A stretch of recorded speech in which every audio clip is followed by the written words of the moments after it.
Hello. This is a brief presentation to the region of York from Real-Term Energy in partnership with LAS, a division of AMO Business Services. My name is Kerry Wilson. I'm a founding partner and the managing director of the firm. So we understand that you're currently planning on upgrading your street lighting system sometime next year, but I'd like to take this opportunity to discuss with you some of the ramifications of the current plan as stated by the region, especially as it concerns timing and cost issues, and the very real danger that the region will lose out on almost $500,000 worth of IESO incentive money by observing the current timetable. So let me explain. So York Region staff reached out to Real-Term and LAS in the summer of 2019 to prepare a proposal to outline the potential costs and savings of upgrading the system to LEDs. And at that time, we were supplied with a comprehensive inventory of the existing network, with which we were able to produce a proposal late in June 2019, indicating what those potential energy and maintenance savings were likely to be, and the approximate cost that would be involved in executing the project. We also calculated the estimated IESO incentive contribution that would be available to the region if the project was completed on time, and at that time, that meant prior to the end of December 2020. Our preliminary results indicated that there are just over 6,400 streetlights in the network, divided between two utilities, Electra and Hydro One. Using the best approximation of the likely energy savings and associated implementation costs of the upgrade, we estimated that the project would cost just over $4 million to complete and would have an estimated payback of about 2.7 years. But perhaps most importantly, that the expected IESO incentive would be almost $500,000 towards the project cost. We estimated what the likely cost of installing the smart controls to each location would be as well. And based upon our experience in tendering and installing almost 50,000 smart controls across North America, we estimated that this would add an additional $860,000 to the cost, bringing the total payback to about 3.3 years. So having designed almost 350,000 streetlights now, and our preliminary estimate indicated that the region could expect to save almost $1.1 million in energy costs and approximately $220,000 in maintenance costs once the project was complete. So that equates to a 69% drop in energy consumption, and overall would reduce the region's lighting costs by about 2/3. However, as you know, the region decided not to pursue the upgrade at that time and instead adopted a different timetable to complete the project, set to begin sometime in 2021. But before discussing the current plan, it's worthwhile to put the implications of this delay in context by looking at the opportunity cost. Because of an increase in hydro rates in the last year, we've now revised our estimate of the potential annual energy savings to $1.138 million. Annual maintenance savings remain unchanged, yielding a total annual estimated savings for this project of over $1.35 million per year. To put this into perspective, these lost savings work out to be just over $113,000 per month, $26,000 per week, or over $3,700 per day. So we should keep this in context when examining the current plan. For every month that the project is delayed, it costs the region and its residents over $113,000 in lost savings. As we understand it, the current plan involves the following elements. Sometime in 2021, the region will issue a two-stage tender process. Stage 1, issue a tender for the luminaires, and Stage 2 is to issue an RFP for a contractor to perform the work. And this is a normal procurement process to consider by many municipalities for projects of this type, because it's believed to offer the best value for its residents and stakeholders. And it's in compliance with the region's purchasing bylaws and policies. And in the meantime, you've hired Bill Smeltzer as a lighting designer, a former employee of the region, to examine the region's lighting standards and make recommendations for the streetlights. So he's focused on, at first, at least the larger municipalities, and will then examine the more remote areas. So while this may be a standard way of going about a streetlight upgrade, I'd like to examine the first two steps of this process to see if the assurance that this represents the best value for the residents and stakeholders turns out to be true. It's worthwhile noting, however, that the question of the IESO incentive is critical to the value of this approach. As you know, we've estimated the IESO incentive for this project to be about $480,000. And when we presented our initial proposal to you last year, the program was to be ending at the end of 2020, as almost all municipalities had already upgraded their fixtures, and continuing the subsidy was no longer considered necessary. But when the COVID crisis hit, LAS, AMO, and Real-Term Energy lobbied extensively to extend the program for some of the remaining jurisdictions that, due to staff and potential budget shortfalls, simply could not be expected to complete their projects by that date.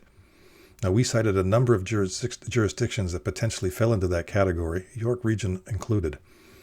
Our efforts were not the only ones to extend the program, but they did pay off, and the IASO has now agreed to extend the incentive program by a further calendar year at the same amount per fixture as before, but with some caveats. First, a fully complete pre-application notice has to be received by the IASO no later than December 4th of this year in order to be fully processed and recorded by the end of the year.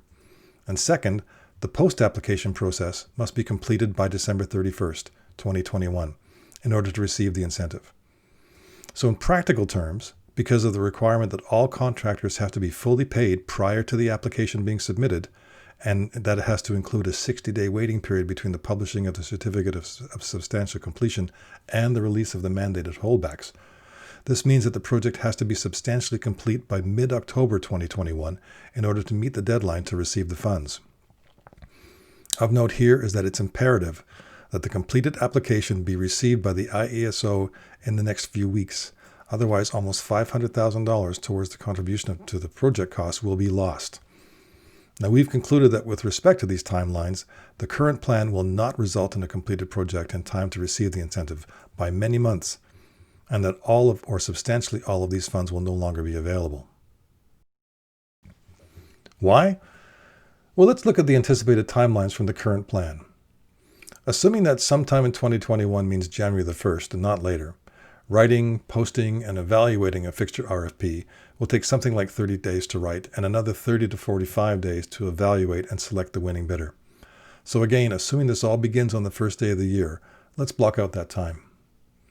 Next, if selecting a contractor via an RFP, another very time-intensive process, is commenced in the early spring, say mid-March, you'd have to allow 45 days for the RFP to be out in the vendor community, circulated, answering questions, etc., and then another 45 days to evaluate and perhaps interview the respondents. And that's a very normal time frame. We've done it many times. I'm including, by the way, a fast track to actually negotiate and sign the contract within this period. So that's about 3 months in total, which we'll block out here. Next is audit and design. Even if Bill is doing the design work now, without an audit, there's a great deal of missing information regarding the pole locations, but also the essential features of field conditions, things like fixture heights, which are essential in assuring that the right luminaire, wattage, and distribution pattern is captured. As important is a survey of the number of fixtures that are too close to the primary, requiring specialized electrical crews to perform the work. So these crews are significantly more expensive than regular electrical workers, and each installation takes longer at these locations. So this can become a significant cost overage if it's not foreseen and budgeted for in advance. So I'm assuming that with some design work being performed now, that the bare minimum of audit and design can be done in about 45 days. This would be done by the contractor, so it needs to commence after the contract has been signed off. So let's block out that time on the calendar. So once the bill of materials is finalized and the order placed, I'm assuming a minimum of 8 weeks for on-site delivery of the fixtures from whoever the manufacturer is. So this is common to all manufacturers. 8 weeks is considered a minimum amount of time. Sometimes it goes out to 8 or 12. Depends on the time of year. So let's block that out. Regarding installation, despite only 6,500 locations, many of these are in high volume areas with lots of traffic, which will require extensive traffic control. So we've estimated 8 crews at 20 lights per day to come up with a 60-day period for the installation. That's an aggressive estimate, but let's block it out. At the end of this installation phase, we usually allow about 30 days for final commissioning due to missed lights, final reconciliations, whatever. The things that normally occur at the end of a job this size that have to be done before the paperwork can be submitted. So this takes us to the end of December before the certificate of final completion can be issued. And that begins the 60-day waiting period before releasing the holdback. That takes up the whole month of December. So while the project would be finished by the end of the year, you'll have missed the deadline to receive the incentive, losing almost $500,000 in contribution to the project. So you might get 1 month of billing change, but you're going to miss out on the $480,000 because that certificate of completion has to be issued no later than mid-October. So now let's examine what a project by Real Term Energy under the Cooperative Purchasing Agreement with LES would look like on the same calendar. Well, first, you wouldn't need a separate RFP to tender the fixtures. LAS has already issued 2 tenders to Cree since the beginning of our program, and Cree won both times and demonstrated that it was the best value fixture in Ontario. These are independent evaluations, by the way. Since the beginning of our program, Cree lights have been successfully installed in about 190,000 locations. Under the program, the pricing that we get from Cree is based on a lot size of 200,000 luminaires, so it's extremely aggressive pricing versus their competitors. It continues to perform as the best value for money luminaire in the Ontario market. Similarly, there is not a need to select a contractor. As an LAS partner who's already gone through a vigorous procurement exercise, Realterm has upgraded over 180 municipalities already. And beyond Ontario, we've now performed upgrades to 350 cities and towns across North America, including installing and procuring over 50,000 smart controls. So there simply isn't an LED integrator in the province with more experience at jobs like this as Realterm. So let's go back to the audit and design phase. If we can come to terms with the region before the end of this year, we can dispatch audit teams to the region at the very beginning of the year to perform all of the field audit work. By the way, our auditors did a 15,000 light audit last year over the Christmas holidays in Greater Sudbury, as that was a time-critical project, and we had to get this work done as early as possible in order to complete the project by the end of this year, which we're doing. So we're confident that we can audit and design, to whatever extent that we need to, your 6,500 fixtures in the 45 days that we've blocked out here. From here, let's assume the same 8-week procurement requirement to have the Cree fixtures on site and ready to be installed. Again, the installation will need to be carefully choreographed in order to go smoothly over the same 8-week period. We have some experience doing this, by the way. We were able to get all of Barrie's 11,500 lights up in only 56 working days. So our project managers are quite capable of meeting this objective. So let's block that off. In terms of commissioning, let's allow the same 30 days from the last installation to fully commission the project and tidy up and reconcile the job and the paperwork. So let's block that off. This means that we can issue the certificate of completion in mid-July and start the 60-day process for the holdback to be released, which is a requirement to be able to submit the application for the IASO incentive. Lastly, we're confident that with these timelines, we can finish this job 4.5 months earlier than the region doing it on its own, and we project that these extra savings will actually amount to about over $509,000, plus the $480,000 incentive being retained, for a net gain of almost $1 million. A quick background on York's ability to defer to a cooperative purchasing program. This partnership was specifically designed by a competitive tender to bring Realterm and Cree into the partnership since 2013. As I said, we've upgraded almost 190 municipalities, large and small, and from the outset, we had to continually demonstrate value for money to Ontario councils. We work with fixed margins. Our LAS partner conducts spot audits in order to verify that these allowed margins are being observed, and we're required to produce the highest standards in the province. So having now expanded beyond Ontario into 350 cities and towns across North America, and that's about 350,000 luminaires and controls, there just isn't another entity in North America that has had such a steady annual workflow from which to learn and refine our processes, our procedures, and our communications. That workflow, plus the oversight from LAS, that no other firm in the province is subjected to, has enabled Realterm to become hyper-efficient in terms of cost and speed of delivery of our projects. We've now become a true leader in North America. We're active in 10 U.S. states as well as 3 Canadian provinces, and we've become highly trusted as an advisor to staff, councils, and utilities in all of these jurisdictions. In fact, a few years ago, I was asked to give a presentation to the World Bank in Washington, D.C., on the successes of the LAS Realterm cooperative purchasing model, where we were acknowledged by the World Bank Group as being among the best practice service providers in the world. And I've been asked to speak now at 2 World Bank global conferences on service delivery in Washington and in Lima, Peru. Speaking of conferences, to illustrate to you the cost effectiveness of our program, I shared a stage at the 2016 Street and Area Lighting Conference, an IAS event in Hollywood, California, with Barry Thompson, who was the manager at the City of Barrie's project, for whom we had done their 11,000 plus light upgrade the year before. I think we spoke in front of a couple of thousand people from the industry from all over the globe. I'm quite sure Bill was there because I think he teaches the courses at those events. So I've selected a couple of key slides from his portion of the presentation, these are done by him, which you might find applicable to the region of York. On this slide, Barry talked about the fact that LAS offered a streetlight upgrade program that supplied a full turnkey offering without having to do a conventional RFP themselves. So there was time pressure at that time because the IASO incentives were about to be significantly reduced, and the project had to be finished by the end of 2015 to receive the full incentive. So they did their own analysis of the time that it would take to procure these elements and concluded that the minimum time that would take would be to finish the project 2 months later than that cutoff. Again, using Barry's own numbers, they estimated that the project cost would be $6.2 million and would receive a greatly reduced incentive, showing a net cost of just over $5.2 million. We were asked to produce a proposal at this time where we estimated that the price of the project could be done for much less than they allocated and in time to receive the full $1 million incentive.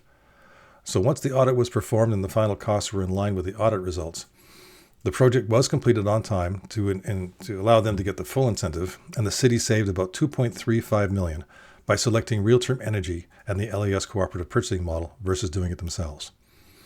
By the way, realizing the importance of the incentive, we managed to get all of these 11,500 lights up, as I said, just in over 56 working days to meet the deadline. This has never been done in the province, and the end result was so remarkable that Barry and I were asked to present this scenario to the entire industry at that conference. So if we go back to the current plan and the assertion that this two-step individual procurement model represents the best value for the region, I think I can state now that that's not necessarily true. And this is something that we have maintained in almost 200 other Ontario communities. Those 200 communities, by the way, each have their own procurement regulations, but almost all share the same wording regarding the cooperative purchasing model. So let's have a look at that.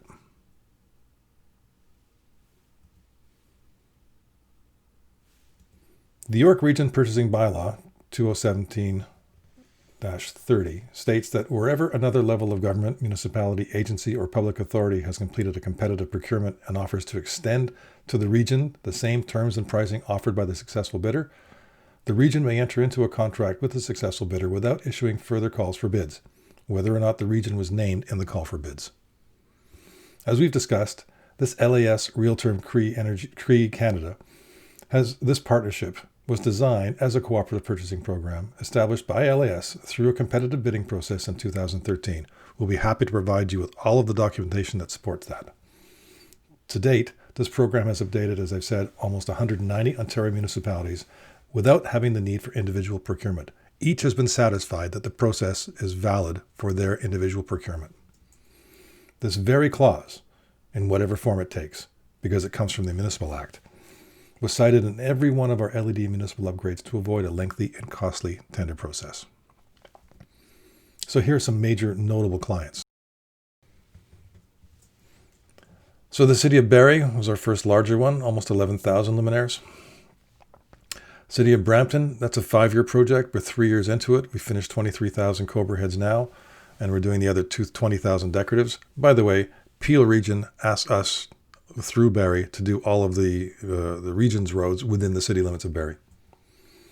City of Guelph, over 12,500 luminaires. We did an RFP with the city for controls on that one.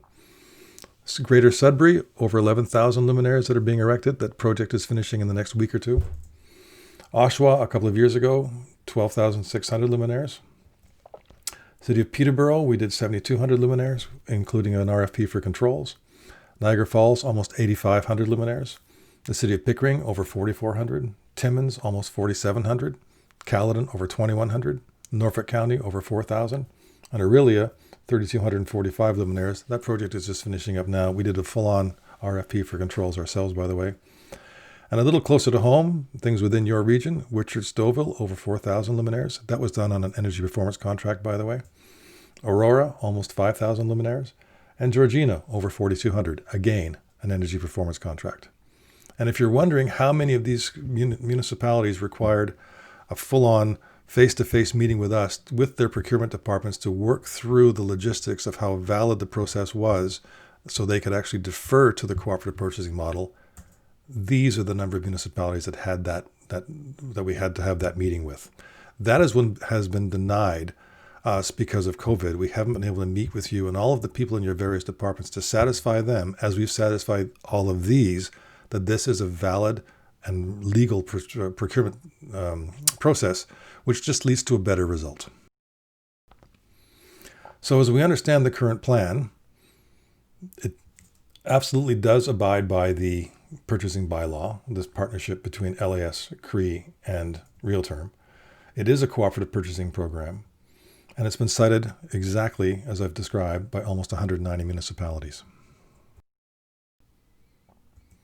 So the last point is, in the meantime, we understand the region's lighting consultant is analyzing the regional intersections. So I want to talk about how we can be flexible and how we are adaptable in using this program.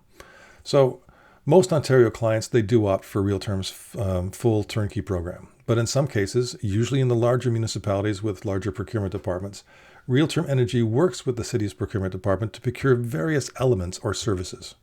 Normally, this has been the electrical contractor.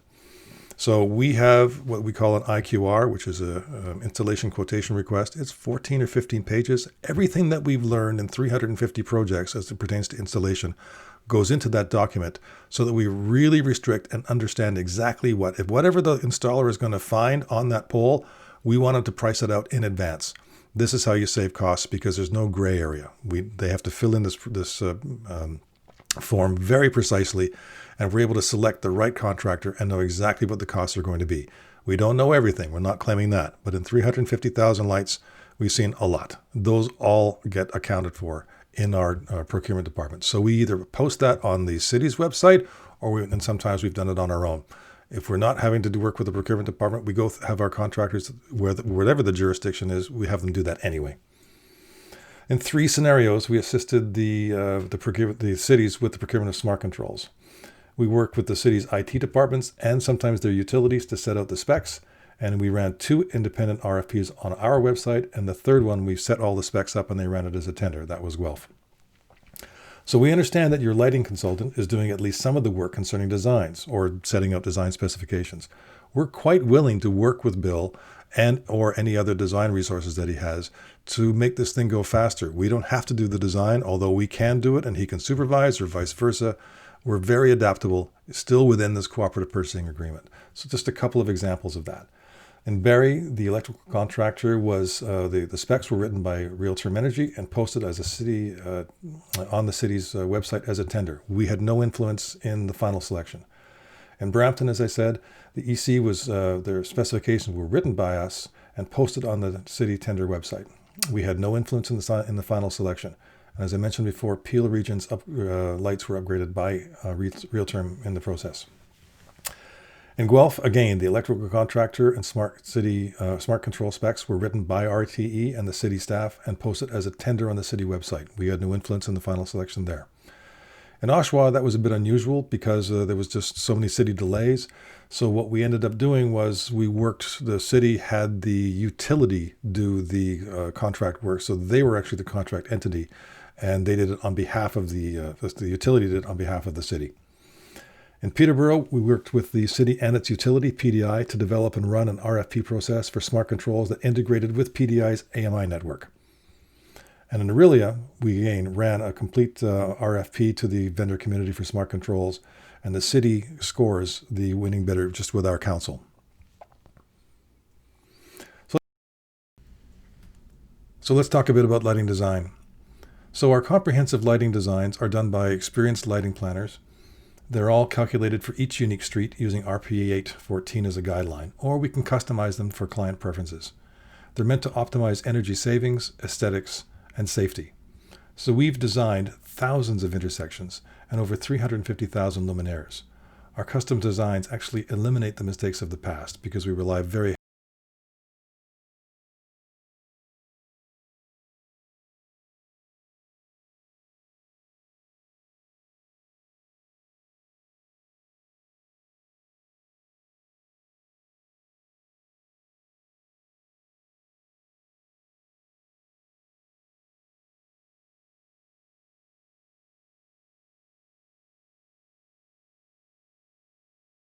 heavily on the audit results. We adjust for various color temperatures and roadway classifications. Typically, it's 4,000 or so for major roads, things like intersections and mid-block crosswalks as well, and 3,000 or. So regarding smart controls, We are completely agnostic when it comes to technology. We've either run or sponsored many RFPs specifically for lighting controls. To date, we've evaluated, as responses to these RFPs, GE, Diminoff, Talenza, Selk, Echelon, Simcon, Sensus, Ubiquia, and Philips. We'll also work with you to ensure compatibility, if necessary, with any radio networks for domestic electricity or water meters. And to date, we've done over 52,000 adaptive control installations in over 11 projects. It's completely independent expertise. So we can work with you to ensure that should lighting controls be a valid option, we have the expertise to either run or cooperate with you to select the right lighting controller for your streetlight locations. A lower color temperature. So to put all this together, the luminaire procurement has already been done. Under the LAS Cooperative Purchasing Program, you'll get the best value luminaires in Ontario. GIS data collection, that's an essential phase to get the count right and to make sure that we identify all of those locations that are going to require specialized expertise to do. Lighting design, our team works either independently or can work with you to make sure that we maximize energy efficiency, aesthetics, and safety. Our installation crews and our installation procedures, we can procure that independently or with you on your own website, so you make sure that you have a speedy and cost-effective installation. We can do the smart control procurement because our experience, frankly, is unrivaled in Ontario, and that's been embellished by a number of jurisdictions in the U.S. for which we've done RFPs and installations. All this is supervised by our project management teams, which assures transparency and accountability. So what we propose is that we work with you to assure that you get the most cost-effective best practices in the Ontario market, and it frees up your finite and valuable staff resources who we know are going to be taxed in the next year going forward. For the more resident. In a summary, residential or remote. And thank you for listening, by the way. So the real term LAS Cree Cooperative Purchasing Program was specifically designed to provide best value LED upgrades for its members. Because of the short time frame necessary to merit the $480,000 IESO incentive before it expires, there's almost no chance to complete the project in time to meet the 2021 deadline with the current plan. We are the most experienced LED integrator in the province, and we can complete this project many months ahead of the required date, saving the region at least $1 million over the individual procurement and obtain that IESO incentive. We're confident that we're the most qualified group to complete this project on time. And should you wish to issue an RFP in 2021, okay, we'll bid it, but it will likely cost the region over $1 million to wait that long. So we've been adaptable to many Ontario municipalities to work with them on the various elements of procurement in order to satisfy that value for money requirement. So all we're asking is to have a meeting with all of the relevant staff in your side and the various departments on our side, design, project management, finance, etc., to discuss any and all aspects of this project to be able to prove to you, like we proved to so many other major municipalities, as we demonstrated earlier, that this really is the best value for money process. I will happily give you all of the references for Barrie, that's Barrie Thompson, Oshawa, Glenn Simmons, Sudbury, Sajeev Shankaran, in Brampton, Shane Beerns. The names and the list goes on of people that will attest to the validity and the efficacy of this program. We haven't had the chance to have that meeting face-to-face because of COVID. That's what we're asking for, to do it virtually and bring everybody to bear, answer all of your questions, and satisfy you. If you don't, you don't. But spend an hour and a half and get it all on the areas. So in conclusion, time is of the essence. It's costing you over $113,000 every month in lost energy and maintenance savings to delay this. That is, to date, almost $2 million lost since our first proposal to you, and another $1 million by upholding the current plan. And don't forget, we first met and talked about this back in 2014 or 15, so that's several million more. Every major municipality in Ontario that we've upgraded has virtually identical procurement questions, and they've all been satisfied after a thorough meeting with Real-Term Energy, and we can show you that we can be flexible to accommodate the individual requirements that you need, always demonstrating value for money. So that's it. That's the presentation. That's the request of Real-Term Energy, LAS, and Cree to sit down with you and your procurement department, work through the mechanics, the logistics, the finances, all of it, to show you that we really do represent the best value to your stakeholders and to your residents to get this project done and get it done on time and done correctly. So we hope to hear from you in the next couple of days because we can assist you with getting that pre-application filled in. LAS has more experience than anybody in the province, having filled out over 200 of these applications. It can be done in a morning without any staff time on your side, just a signature. So we do hope to hear from you very, very soon, and thank you for your attention. The additional energy savings over a traditional one-for-one replacement methodology are very well documented. It tends to be between 10 and 25% less energy consumption by replacing the one-for-one methodology with customized designs. But the point here is that we can work or complement any in-house lighting design expertise available to York Region to make this project go faster.